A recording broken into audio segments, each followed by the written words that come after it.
This is Larry Henares making your day with an article I wrote entitled China is Peopled by Old 100 Names. You know, as the average Filipino is nicknamed Juan de la Cruz, so is the average Chinese called Lao Pai Xing, or Old 100 Names, in reference to the 100 families who founded China many thousand years ago.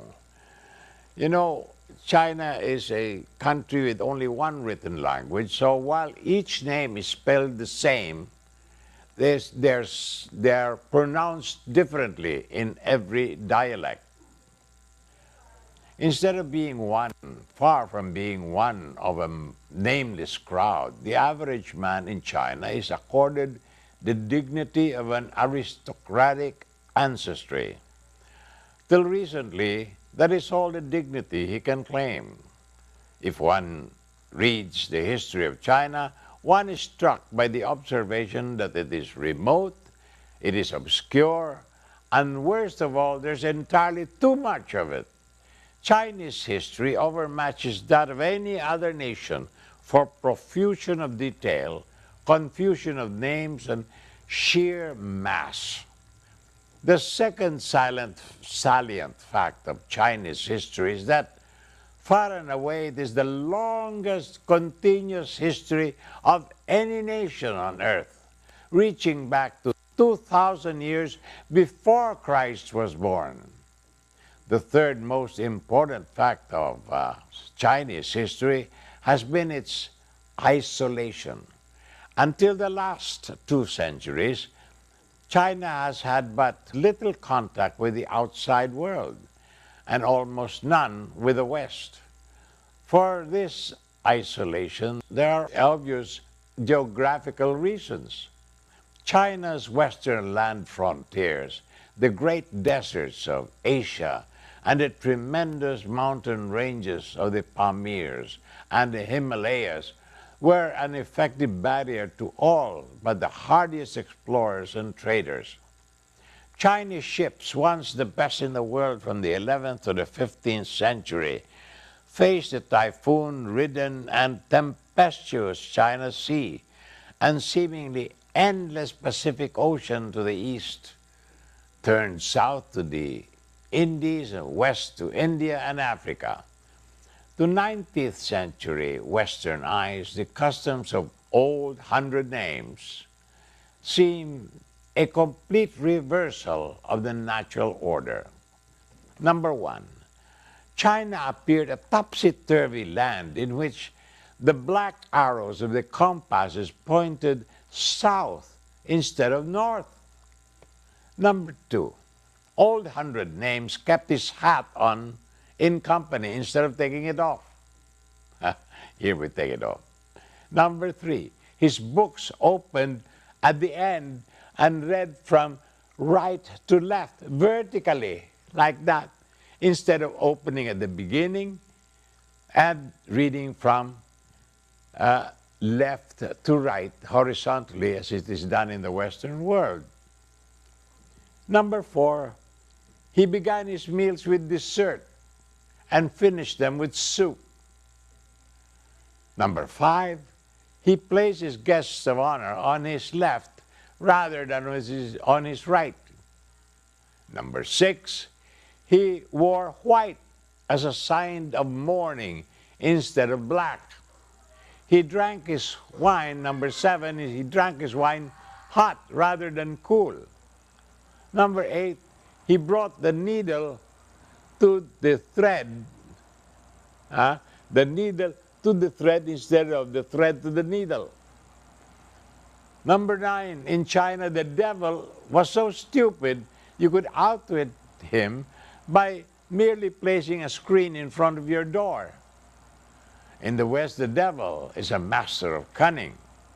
Number 10, in China, a written contract is considered a discourteous lack of confidence in a man's given word. Number 11, in China, a girl was married in scarlet rather than in white. The funerals were extremely noisy affairs instead of solemnly silent occasions. More about this after these messages.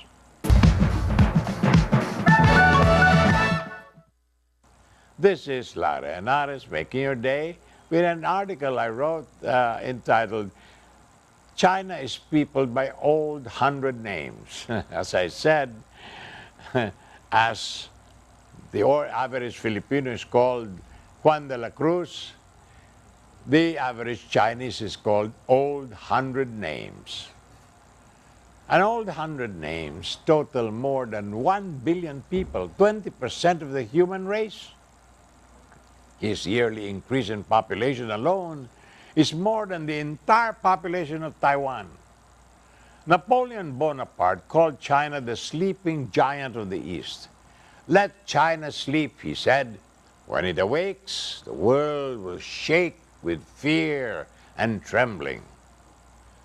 For centuries caught between the oppressive landlord and a tyrannical government, Old 100 Names' life was centered around his family and village, blighted by the depredations of the local bandits, brutal press gangs of the army, the calculated robbery of the tax collector, and soon enough the savagery of Western colonial troops. In a real sense, the triumph of Chinese communism in 1949 was the beginning of China's attempt to lift herself into the 20th century by her bootstraps. Land reform, industrialization, flood and drought control, education, and nationalism were accomplished faster in China than in the Philippines. The communists know that their People's Republic can survive only with the widespread support of old 100 names, the average Chinese, and they are determined to win that support or, if necessary, to enforce it. It is foolish to assume, as Bernie Villegas and the Opus Dei does, that the new economics and recent events in China is the beginning of its slide to Western-style capitalism and political system. To increase production, the Chinese are willing to make few concessions to a freer market and profit orientation, but the industrial means of production and economic planning will surely remain in the hands of the state. Other than some joint ventures with foreigners in specially designated zones, there is little evidence that old 100 Names wants a return to exploitation by Western corporate Draculas.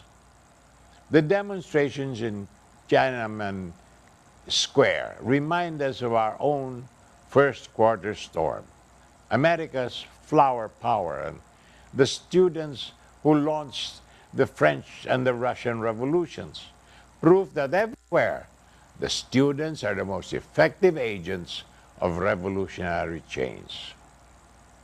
This is Larry Henares, making your day, saying good day, God bless you. Thank you very much for being with us. Till next time, hasta la bye-bye.